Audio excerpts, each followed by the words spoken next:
Hello, hello. Welcome back, everyone, for another episode of the Max Potential Habits podcast. I'm Dr. Amanda Barrientos, the host of the podcast and the founder of NFA Coaching. If this is your first time here, this is your place to come for weekly tips, tools, and inspirational interviews to help you optimize your habits so you can lead a kick-ass, rich, thriving life and business. Today, we have on an incredible guest who is going to talk to us about many things, among them being a vision whisperer. I can't wait to hear this story. Writing 5 books to promote her business and to help people become better in their lives. She is a success coach and certified knowledge broker. So we have on Dr. GeGe Jasmin, who helps women turn their life vision into reality by equipping them to find clarity, confidence, and curiosity. Her latest book is called Becoming a Conqueror: How to Keep the Past from Invading Your Present and Destroying Your Future. And I'm really excited about this. I actually found Dr. GeGe on LinkedIn. So a lot of you who have been following me for a while know that I connect with people on social media all the time. And I'm always looking for those bios that stand out. And when I read Vision Whisperer, I was like, okay, I gotta know about this. This sounds really, really cool and right up my alley and something that listeners would love to hear and talk about. So welcome on the show today, Dr. GeGe. Thank you. Thank you. I'm happy to be here. You are so welcome. So tell everyone first where you're from.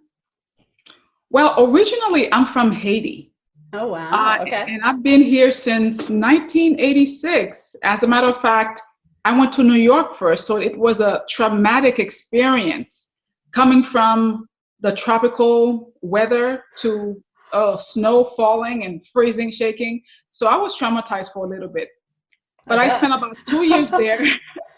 And then I headed to Miami, where I've been since. Well, right now I'm in Central Florida, but the majority of my time I spend in Miami, Florida. Okay, awesome. And tell everyone your background. First, a little bit about your history. You're a doctor, so share your educational background. I've always been in love with learning. I mean, learning has always been a big thing, especially growing up in Haiti. I didn't really get a chance to go to school until I was about 8 years old. And the schooling that I went to wasn't anything formal. It was just the neighborhood, goodwill people who actually thought, we cannot have these kids just sitting down and all day doing nothing. So let's build a school. Let's help them. So these good-hearted people build a school. And that's when I started going to school. And I was about 8 years old. Wow. And I fell in love with learning. And since then, I mean, everywhere adults are doing something, I'm there. So when I came here, oh my gosh, I fell in love. I went to the library and I'm like, oh my gosh, look at all these books. Heaven. I couldn't really read them, but I was in love with them, holding them, touching them, opening the pages, looking at what's in there. And I'm praying one day that I'll be able to read them. And eventually I did. I did read so many books widely. And as I was reading, I read, young girls. We read mostly romance. I was in love with historical romance novels. And then because I had so much pressure as a young child, I left my mother behind. I came to live with my father, whom I didn't even know the first 11 years of my life. So that was kind of different. But my parents, my mom from Haiti, she had that expectation. She think once you come to the United States, everything is just golden. There's like money tree, you just pull the money out of it. So there was a lot of pressure on me to really help the family I left behind. I always had this nagging question in my mind: how do you do it? How do you make the money? I learned that reading the historical novels were not going to get me there. Well, in those they teach you just fall in love with a man on a white horse and he'll come and save the day. Right, exactly. I'm like, where are they? I haven't seen too many horses around. But I stumbled upon the book Think and Grow Rich by Napoleon Hill in the Awesome. library. It was one of those little paperbacks. Uh-huh. And I started reading it. I couldn't understand most of it, but I'm like, okay, desire. You have to have the desire, the passion, think of it, and it will happen. And all these big things that were just challenging my mind. And Napoleon led me to Jack Canfield and so many other ones. And I started learning about what it takes to be successful. And I'm like, yay, I think I got my ticket. The ticket at the time was go to school, get a degree, and you'll make it. Yeah. The ticket kind of clashed with what I was reading quite a Yeah. bit. Yeah. My teachers were telling me, go to school, get a degree, and you'll get a good job. And that's what I did. I went to school, got a degree, and it was really hard getting a good job. But then, the love, the passion continued, and I continued learning. I went for a master's, not because I thought I was going to make a lot of money, but because I Mm-hmm. was so in love with learning. I'm like, okay, I might as well get a degree with it. And then I continued my education to get a doctorate, and that's when the coaching and the speaking and all of that came to mind. That is an amazing story. Wow. I love that we didn't get to have that conversation pre-show because I had no idea. I'm on the edge of I'm standing, but I'm on the edge of my desk. That's awesome. Wow. It reminds me, I always talk about how our voids become our values. So whatever areas where we feel like there's a void, we tend to want to seek out ways to fulfill the void. It's like having a vacuum. And so knowledge for you, and similarly for me, I grew up in a house with not a lot of books. And I always look at my decision to go on the PhD path, and I'm like, it's that love of learning. It's like the hunger for constant knowledge has always been there. And your story is even more profound. It's just this, wow, that's so cool to think about stepping into a library and just falling in love with books that you couldn't even read yet. And here you are today, a 5 times published author. That's incredible. Congratulations. That's a big deal. Thank you. It is a big deal. Yeah. It's mind-boggling. I can't really put it together. It's like coming from, you should have seen where I was from, where I'm from. Yeah. It's a very challenging place. Yeah. But I strongly believe when God gives you a gift, when that's something internally inside of you, and it's just no one can take it away. And I believe my gift is just that love of learning everything. Awesome. And sharing it, really, right? Like sharing what you're learning with other people. Yeah, and sharing, well, that's really the beauty of learning, right? What's learning without, sharing it with other people. So I can do that all day. That's amazing. You found your genius juice path. Yes, absolutely. That's great. So tell us a little bit, what has some big challenges been along the way for you? And let's think specifically about, first I want to think your first book. How did you decide to write a book? Because I fell in love with books, I love reading them. I always imagine my name on one. Okay, nice. Yeah. I always imagine my name on one. And I thought once I write a book, oh my gosh, I'm going to be famous. I'm going to be rich. Everybody's going to love me. And it was one of those childish dreams that I had that really, turn into reality. Like I said, I really envisioned it and then make it happen. But it's just this whole passion about helping people. I think it was back in 2000, I want to say 2001, where I really started getting into the speaking, coaching business. I was getting introduced to it. I joined NSA, the National Speakers Association, and I started getting a lot of practice there. That's when I started falling in love with really how I can help people fast, because that's one of my thing was, why does change have to take forever? Does it really have to take forever? Yeah. So I was really consumed with finding ways to help people get results fast. That's great. And that's where all of that, the passion to learn and really condense information and be really make it consumable for people. And, writing a book is always a good way to get that in that format. Yeah. It's such a powerful skill to know how to write a book. And also, I think it takes a great deal of organization and long-term thinking. What were some of the challenges for you in writing, or what have it, let's say in all 5 books, what are some of the challenges in writing a book that you find? Well, the challenges are always getting started. Uh, We always complain about not having enough time. mm-hmm. But when we get tired with saying we don't have enough time, we say, well, I'm not a good writer. Uh-huh. And then I guess maybe the imposter syndrome will kick in. It's like, do I really have anything worthwhile to say? Why Uh, would people? That whole mindset, you have to train yourself, because you will start picking at your weaknesses, thinking that you don't have anything to offer. Um, how can you ever do this? You're not a good writer. I think the biggest thing for me was really sticking to a schedule. I mean, I knew what I needed to write. I knew the message I wanted to send out. But what was difficult because of my family structure and everything that's going on is keeping up with a writing schedule. mm-hmm. Once you have a deadline when you want that book to be out, there are different steps that you have to take along the way. As you're writing it, you're promoting it, you're marketing it, you're doing all these steps. So you really have to create a very clear, realistic schedule and keep up with it. Because if you don't, you're gonna feel defeated when 2 weeks pass and nothing is done, and a month passed, nothing is done. You're like, oh my gosh, well, I knew it. I knew I wasn't gonna get it done. Yeah. So prepare yourself along the way by doing that, and then you can kind of celebrate and check off your steps as you go along.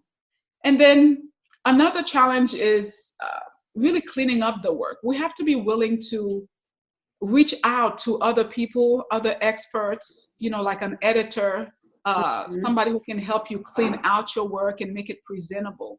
Sometimes we try to do everything ourselves, and it's really defeating because you're not an expert in everything. So stick to what you know best, which is maybe your knowledge base. If you're writing a book, then you know everything there is to know about the topic. Stick to Yeah. that, put it down. And then there are other people out there who can help you clean it up and fix it in the right format to market it and make it consumable to others. That's great advice. And I want to point out for listeners, okay, I've talked to so many people who want to write a book, so many. And like you're saying, people come up with the excuse of not enough time. And I'm highlighting that this is an excuse because for all of you listening, Dr. GeGe has how many kids? 6. 6 kids, everyone. Okay, so she has 6 kids. She came from a background where English was not her first language. Well, actually, in Haiti, what language is spoken? Actually, English is my third language. Third language. I was going to say, yeah, I'm sure it's not English. So third language. Okay, so we're talking third language.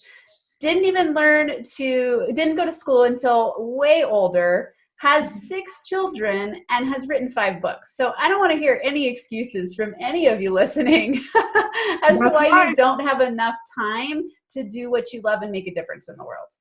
This is a really great lesson. Thank you so much for sharing. It's really inspirational to hear because I do think, I can't remember, I looked up the stat at some point. It was like somewhere in the 80% range of people want to write a book. Right. Everybody want to write a book. They want to do it. They think they have a great story to tell. And I think every single one of us have a great story to tell. Yeah. But they turn it into a mountain. It's like, oh my gosh, this is so much. This is too much. There's no way I can do it. Yeah. But we know that if we can break it down in chunks and steps and make it doable. I mean, you don't have to do it in 30 days, but you can do it in 6 months. In reality, if you really know your topic, if you know what you're doing, if you've taken the time to really at least brainstorm everything you want to write about, once you have that down, you can write a book in 2 weeks. Yeah, I've heard this. Yeah. Right. You have the information. It's just a matter of structuring it in a logical manner. And then after that, we can worry about the editing and the revision later. Yeah, I love that advice. My daughter does, for a lot of years, she's done NaNoWriMo, which is, do you know that it's national, it stands for national, no, it's something writing month. Right. I know exactly what you're talking about. Yeah, they really challenge themselves in that Yeah. competition to write a book in 30 days. Yeah, and she's done it several years, and she has several self-published books. And I love what you're saying about that, the habit of having a schedule. Right. So life-changing in every way for any project you're talking about. My last guest interview was with someone who implements a 12-week year. So breaking things down into 12-week process and program and practice and structure. So like you're talking about, you're implementing exactly that. I've heard people say, and I've written, I wrote my dissertation, which is the size of a book, and I have things drafted and in the works. And one thing I notice is that once you get really clear, and I've heard people say this who are prolific writers and, publish hundreds of books, they say, well, I don't know, hundreds, a lot of books. They say that when you have the outline, then the rest flows easily. Would you agree and say that that's true? Yes, I would agree. I mean, if once you have an outline, what a method that I use is I just kind of do a brain dump. Mm-hmm. Just do a brain dump. Just take 30 minutes or an hour. Just write. Whatever comes to your mind about your topic, just write. I mean, don't care about spelling, structure, whatever. Just write everything down you can think of until you can't think of anything at all about your topic. And then the hard work is let's categorize those topics. Let's see where it fits best. Once you categorize your topics, and then now you can create chapters.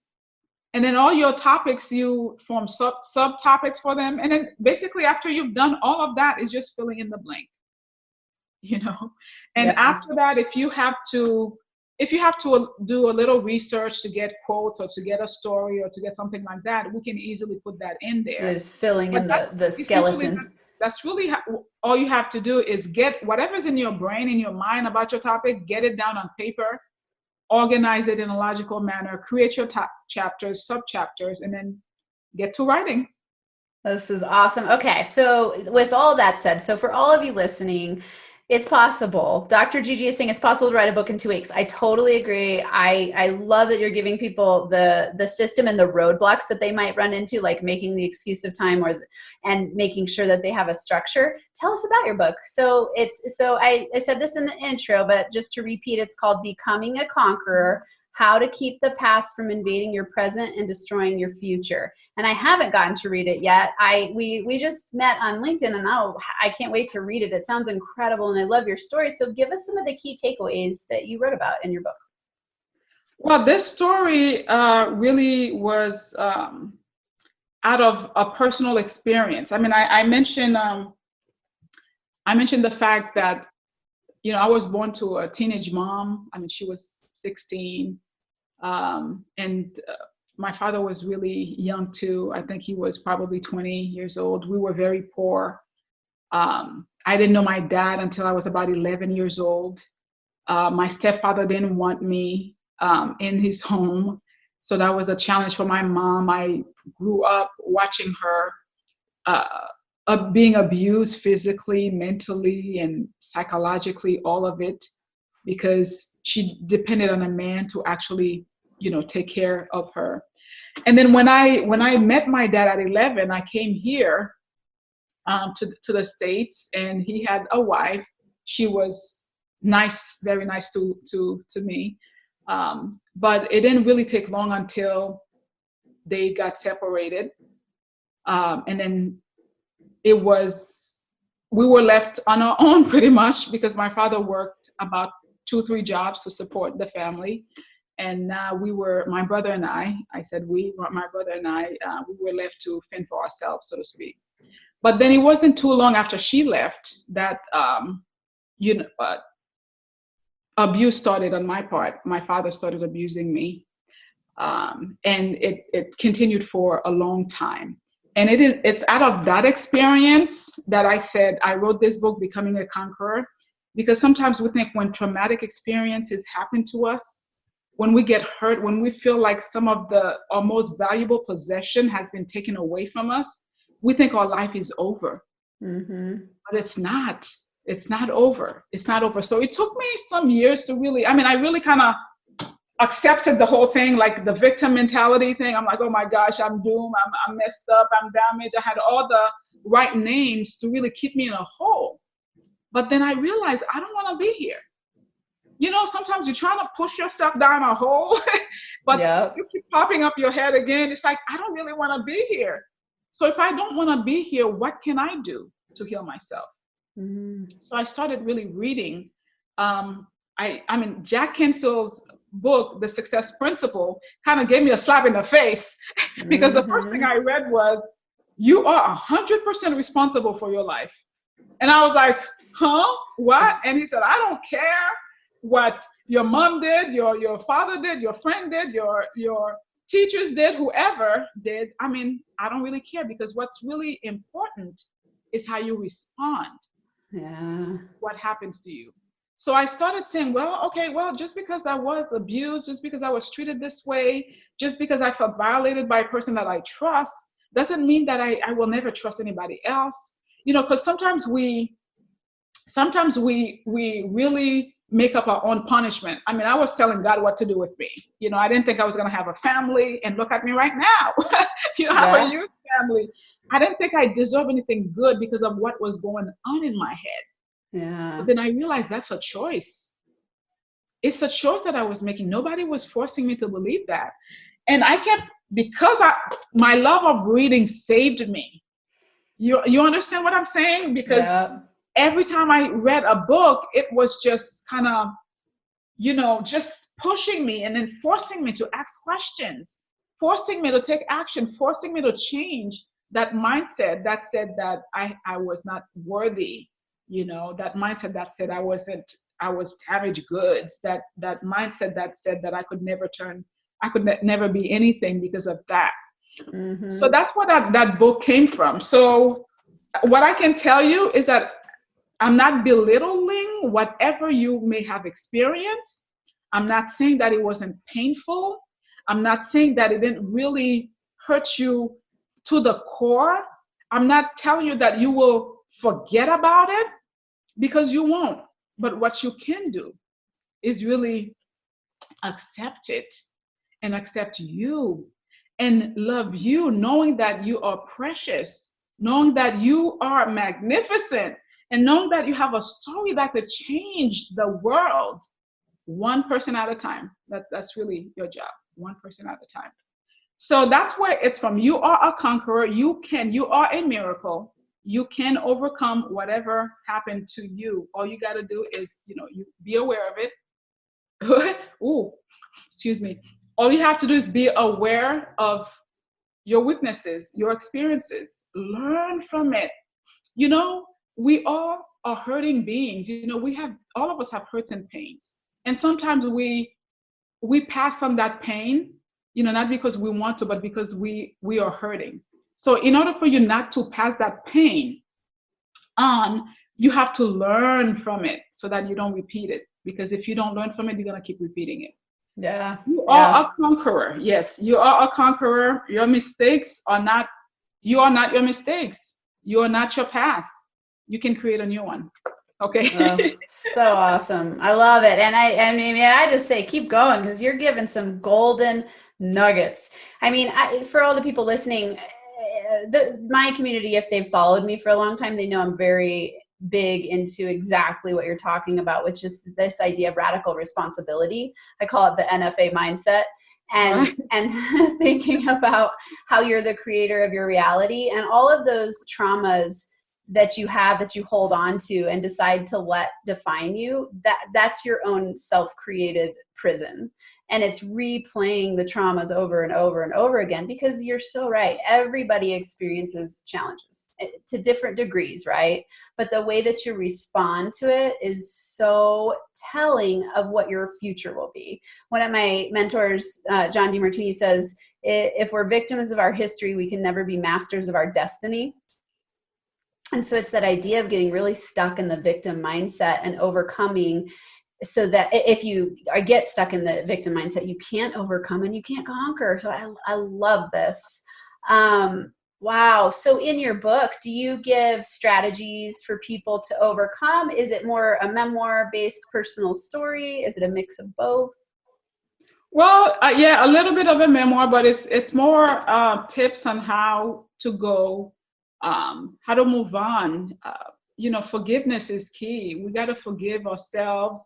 Sometimes we put ourselves in situations that are compromising, that are not safe, and then something happens, and now we are forever, um, you know, beating ourselves up over it. But in reality, we should realize that we were at a place um, where that allowed us to make that decision. So we cannot fault ourselves for making that decision at this time. But what we can do is forgive ourselves, learn from it, and then move on. I think one of the biggest one of the biggest challenges I had to overcome, and again we talk about it, is that mindset. Mm-hmm. Mind, that mindset, just because bad things happen to you, Yeah. all of a sudden you become that bad thing. Yeah. It's not like that. I had to really program. I think that was my main challenge, really, is the story that I was telling myself was Yeah. totally false. I had to Yeah. totally change that story. The story that, hey, if something bad happens to you, then uh, then you can guarantee that your whole entire future will be bad too. Yeah. All of a sudden people will look at you differently, because that's all of those things I was telling myself. For so many years I kept my abuse a secret because I didn't want people to judge me. Mm-hmm. But guess what they did? When I decided no longer a prison, I am no longer going to be in that prison. Yeah. I have to speak, because the more I keep it in, the bigger it gets, Yeah. the harder I have to try to hide it. So, but when I did speak up, yeah, people did judge me. They did criticize me. They did say, Sure. "Oh, it was my fault." They did say I was lying. They said all of these things. Yeah. But mine, did I feel free? Yeah. I'm like, oh my gosh, it's out. I can breathe. Yeah. And I think that silence just can turn into a monster if we allow it. Oh, it so does. There's so many things I want that you're bringing up that I think are important to share. One of them is being willing to be courageous enough to share a hard story, no matter what the outcome is for the other people, no matter how they respond to it. You shared your story, which of course you're always gonna have the people that are like, "Why are you sharing that? I don't believe you. Whatever judgments they have." But you get to liberate yourself through your story, and then you courageously allow other people to share their story too. And that's something I think is so powerful with writing books and or coaching and teaching through videos, or whatever way it is that we share our stories. Something I've really realized through the years, I had a lot of challenges in my past as well, and the way that we frame our stories and write our stories in our mind and keep replaying them over and over is what creates your future reality. And so, if you're telling yourself, "I don't deserve it, I'm not good enough, I'll always be this way, it will always be this way," that's what you're going to create. And Right. so sharing your story and letting it out is not only valuable for yourself, and rewriting your story and giving yourself the space to let go of what you've known and let go of who you've been, to rewrite and then step into the new version of yourself who gets to almost rebirth into a new story. I Absolutely. love that process. And so, Yes. thank you for writing a book and sharing your story. I think it's incredible. And to come, be public and share that with people allows them to do the same. And it's such a liberating tool, I think. Yes, absolutely. Because I mean, that's been probably a good part of my life, was really hiding my story. And Yeah. because I was hiding my story because I was trying to protect people who didn't really care about me. Yeah. Once I decided that I'm gonna care more about myself now, I gotta learn to love myself, now. And then I started branching out, and then the story started getting a little more interesting, a little clearer, a little bit more exciting, something I could look forward to, Yeah. because now I didn't really much care about what people thought. Yeah. I'm like, this is my story. And I feel like if I'm gonna heal, if I'm gonna influence people to change their lives, I have to be truthful. I have to be transparent. I have to be authentic. I cannot Yeah. act like I have everything perfect when it's not. Yeah. Yeah. And I that's such a gift too. I think something that as I started to share my story, I think the number one thing that people will say to me when I do a workshop or I meet a whole bunch of new people and talk about my history, they'll say, wow, thank you for being vulnerable and vulnerable enough to share this with us. It's liberated us in a way, and it allows people to show up more authentically themselves. And it's just, yeah, I think it's, I did, for my dissertation research, I interviewed incarcerated men and I did life history interviews with them. And many of them would share with me that I was the first person in their life they had ever told some of these things. And I mean, we're talking atrocious, horrible, movie-like violent histories that they had perpetrated and they had been victim of. And so it was this, for them, I think the greatest gift was to just share their story. And so, for everyone listening, I mean, it's interesting because in a business building world, I'm a business coach and I help people with their business. And we talk about how your story is one of your greatest powers in branding yourself uniquely. And it sounds so funny to talk about, using your story of trauma and sharing it to brand yourself. But Right. let's go there a little bit. For you, how has writing books, you've written 5 books, so I'm sure that you have a wide variety of topics, but how has sharing your story and writing books been a powerful business building tool for you? Well, people are always looking for someone they can relate to, someone Mm-hmm. who can show them that there's light at the end of the tunnel. Mm-hmm. Because now, once you share your story, they have an instant connection with you, and their minds open up, and they're like, "Oh my gosh, she went through this and that, and she still come out this way." Yeah. Look, I think it was last night. I got a long response to a post on Facebook. This man was like, "Oh my gosh, you're telling my story." He was born without arms. He had low self-esteem. Nobody wanted him. He had a lot of challenges.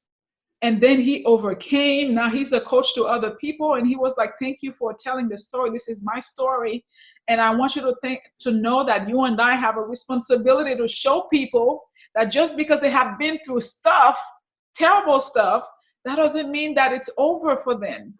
I Yeah. mean, just hearing that, I'm like, whoa, my gosh, he made my day. Because I Yeah. feel like, when you post things, you don't know who's reading, you don't know who you're touching, Uh-huh. you don't know who really needs this. You just kind of put it out there.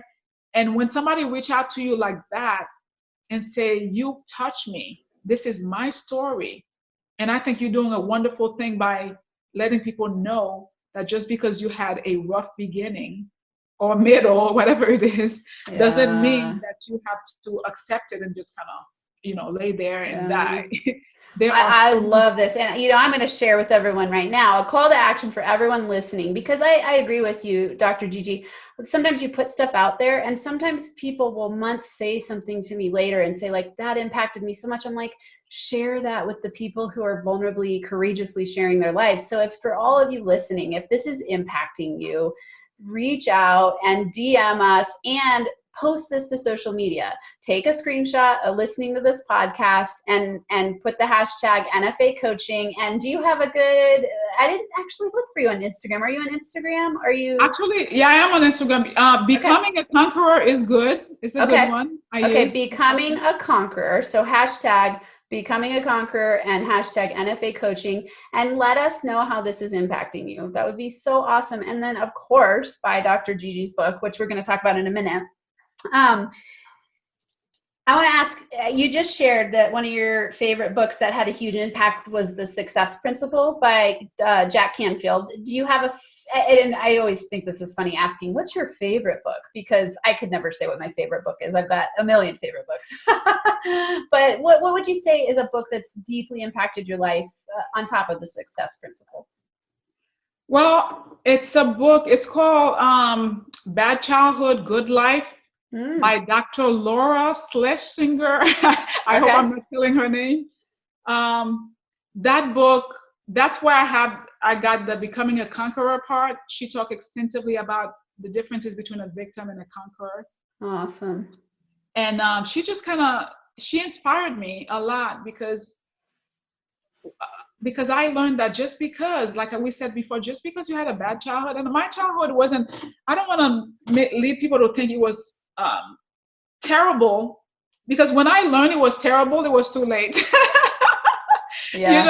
You know how Well, and there's not much you feel like you can do about it when you're a child either, right? You kind of are just rolling with it.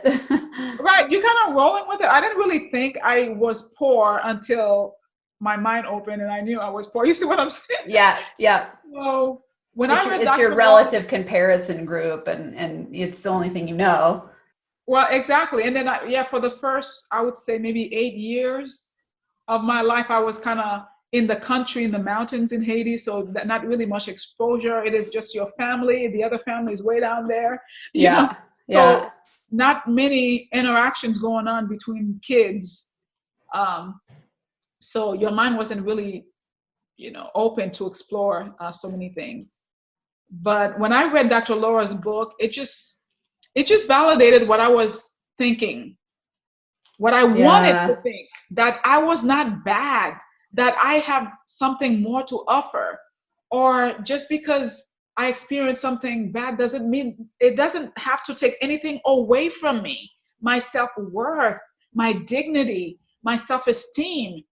Those are things that I willingly give away. No one can take those things away from you, because it's more of a mindset than anything else. Yeah. So her book just basically, she said, stop making excuses. Yeah. Enough of the excuses. Let's get to work. Let's get to work of healing. Let's get to work. Step out of yourself. I think one of the best things that I did for my own healing was help others. Yeah. Go volunteer. Go learn. I mean, my husband and I, we do soccer. We're soccer coaches. Nice. All of our kids play soccer. And now we have a bunch of kids. We have a whole team of kids who their parents cannot take them to practice. Their parents cannot pay their fees. Their parents cannot hardly do anything because they are working day and night to just pay the bills. So these kids need our help.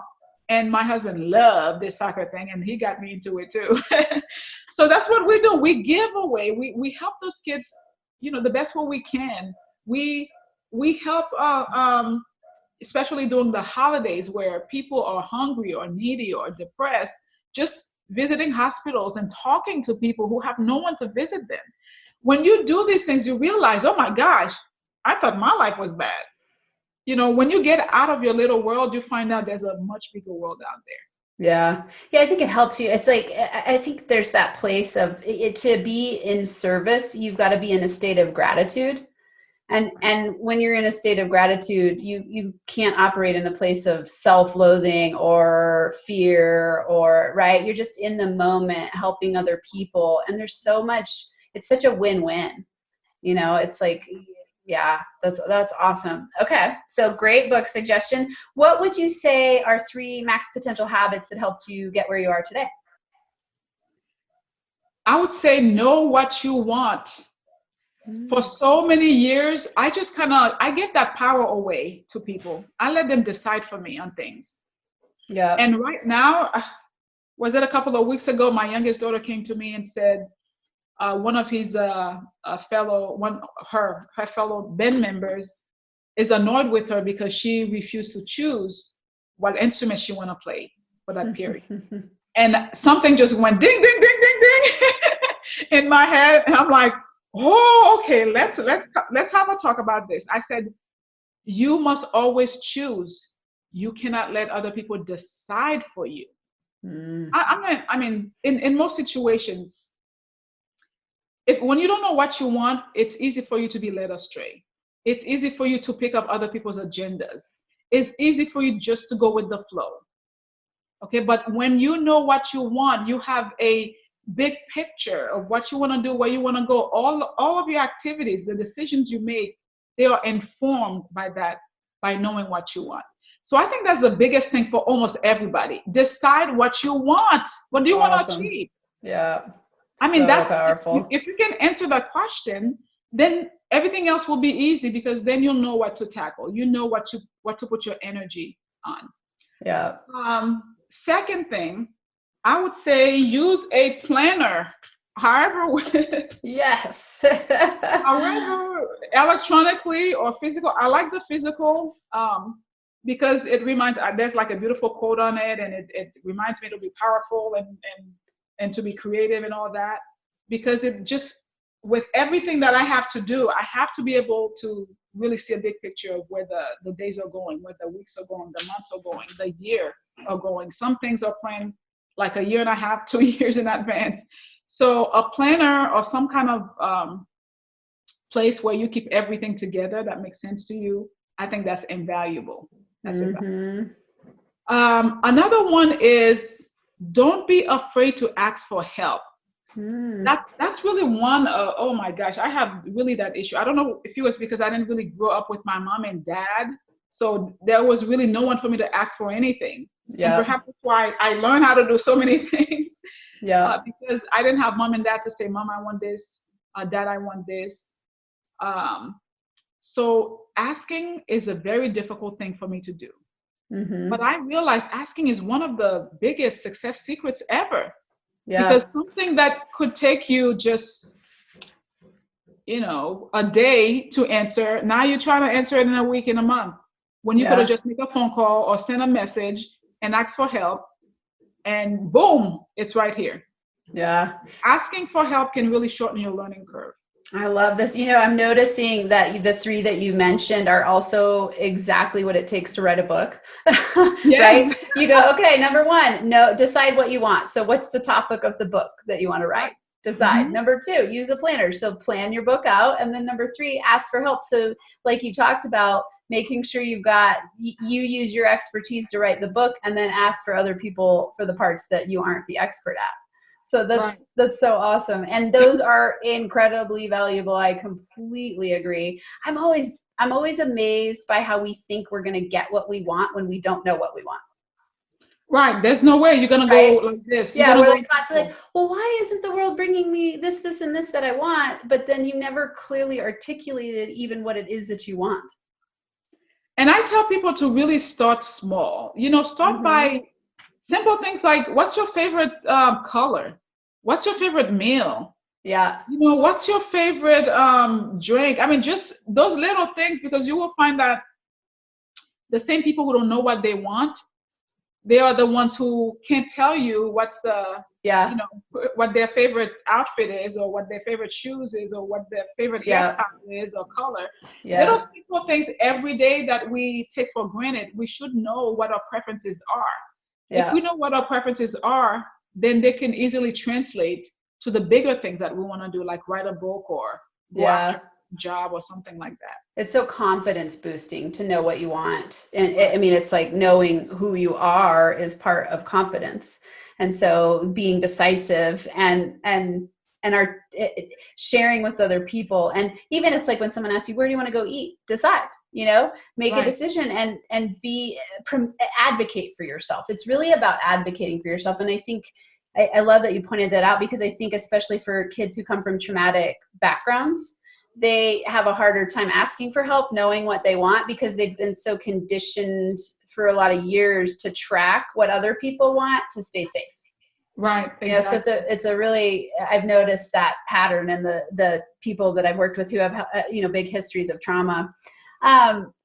This has been incredible. So two more things. One, where can people find you? What's the best places to find you? The best place is www.drgege.com.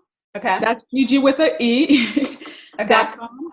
And once you go there, you will find me on social media, Facebook. You can just put GeGe Jasmin there, LinkedIn, Instagram, same thing. And I'm there. Awesome. Okay. And for everyone listening, I will put that in the show notes, and it's GeGe. So Dr. DrGeGe.com. And I'll put that in the show notes. Her book's there. I encourage all of you to order it. It sounds absolutely transformative and incredible. Last thing, what is one final piece of advice you would give to listeners? And this is the kind of advice, like a big life takeaway that you have that you'd want to share if you were no pressure on your deathbed. Ooh, I would say put yourself first.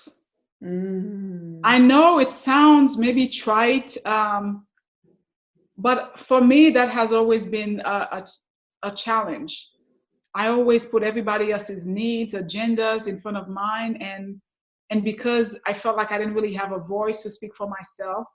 But now I learned that if I put myself first, then I can be prepared to, really help my children, my husband, whoever it is, because then I'll have something to give.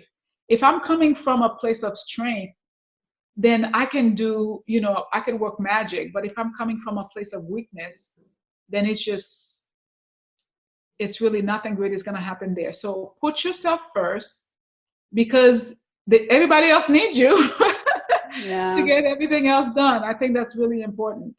That's awesome. Totally agree. It's been so incredible having you on. Thank you so much for being here. And with that, I am going to sign off. Thank you so much for showing up week after week to be here with me and my guests on the Max Potential Habits podcast. If you're getting something out of these podcasts, I put a lot of time, heart, soul, energy, effort. And one way that you can give back that would be so awesome is to leave a written review on iTunes. If you don't have an iPhone, that's okay. Go to Google, type it in. You can do it online. It takes less than 5 minutes and it means so much to me. Thank you for being here. I'll be back again next week. I hope you have an incredible week where you thrive and feel alive.